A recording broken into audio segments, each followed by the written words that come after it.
You can't trust no one these days, well ain't that the truth? I'm sick and tired of all the liars, man. I know that I'm one too. Do us both a favor, baby girl, and just fade away. Hey, what's going on, everybody? That was a little snippet of my song, I'll Be Your Fool. It's going to be the first song on my new album, and it's releasing May 19th. And today I thought I'd talk to you a little bit about the words, the mindset that I was in when I wrote it. And to do that, I think we need to delve into modern dating and what that looks like, the modern dating scene. So I think about 10 years ago, dating apps became popular to the point where the normal person on the street was using it. You'd get in your friend group and more than 50% of you were on the dating app. At least that's how it was for me. That's when I started noticing it towards the end of college.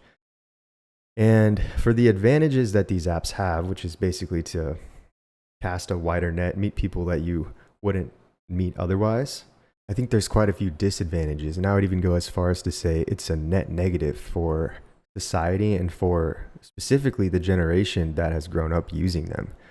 In your really formative years as a teenager, in your early 20s, that's the people that have been most affected. And I think, and this is my opinion, but it just seems like it has contributed a lot to the cheapening of human connection. And what do I mean by this? Well, I think that a lot of people make the argument that you can use these apps as long as you're intentional, and you make really strict guidelines for yourself about how you're going to use it.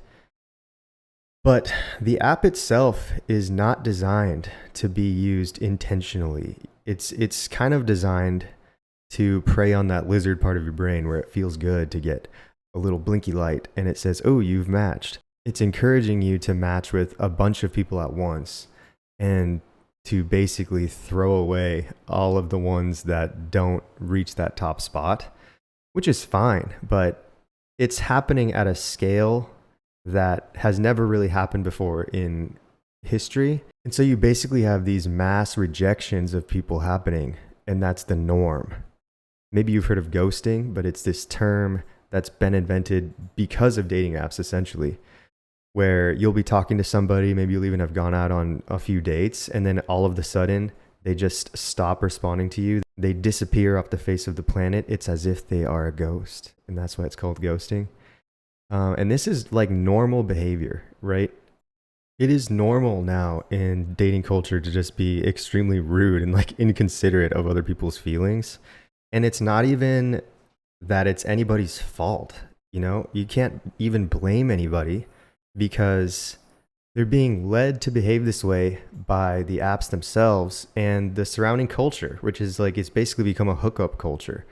And it's much more common to be talking to somebody for 2 weeks than it is for 2 months. That's the frequency that you're dealing with on these apps.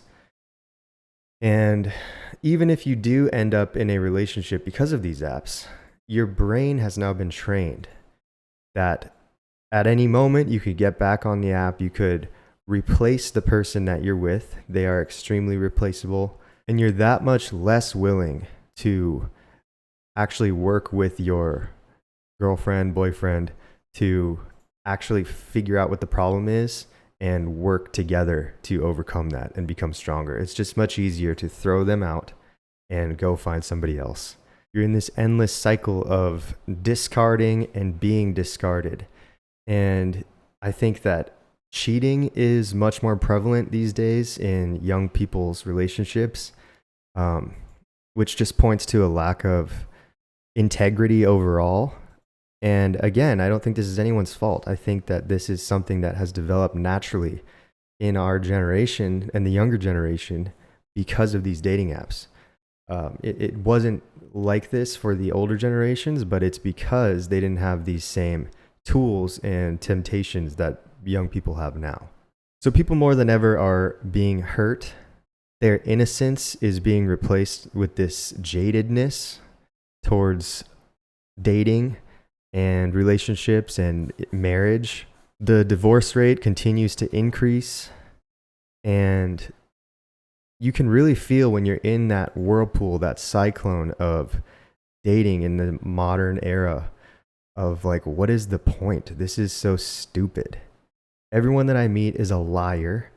I am a worse person from being on these apps because now, I have done all the same things that people are doing to me. I feel like I'm justified in doing it. And what is that? And now you're like twisted. You're not even the same person that you started out as. And that's why I felt it was really important in the song. I have the line where I say, I'm sick and tired of all the liars, but I know that I am one too. Because you can't divorce yourself entirely of responsibility. You are just as responsible as everybody else, and you perpetuate the cycle. I don't know of a single person on these apps that hasn't done something scummy at some point. So, and the only thing that I can point to is that it's kind of by design, the way that it's not even anybody's fault really, but it's exhausting. And it gets to the point where you're just like, I don't want to be in any sort of relationship. I don't care about dating. Just leave me alone. Just leave me alone.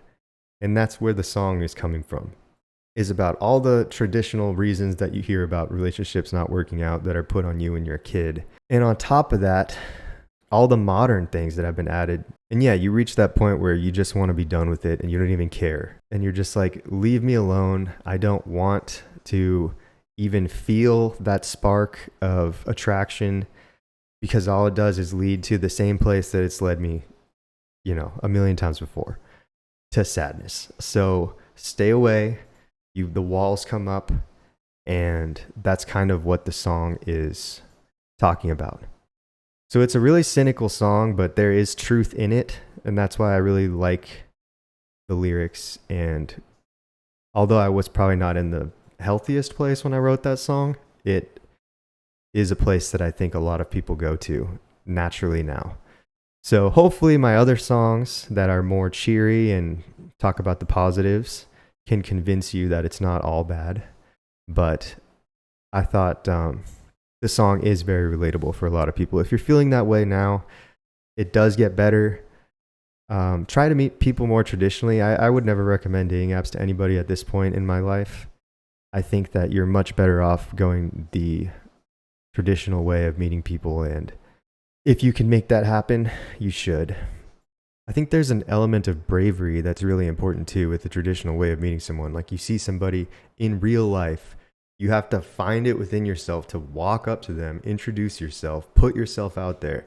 And there's a lot more involved there psychologically than putting your finger to a piece of glass on your phone. But at the end of the day, it's about committing to somebody and working with them and their flaws, and they work with your flaws, and you become better together. And that's the exact opposite of looking at somebody as replaceable, which I think these apps, like I said, kind of make you do. But anyways, let me know if you agree, if what your experiences are in the comments or whatever. And I appreciate it. I probably worded this awkwardly, but you kind of know where I'm coming from. I'll catch you guys on the next video. Peace.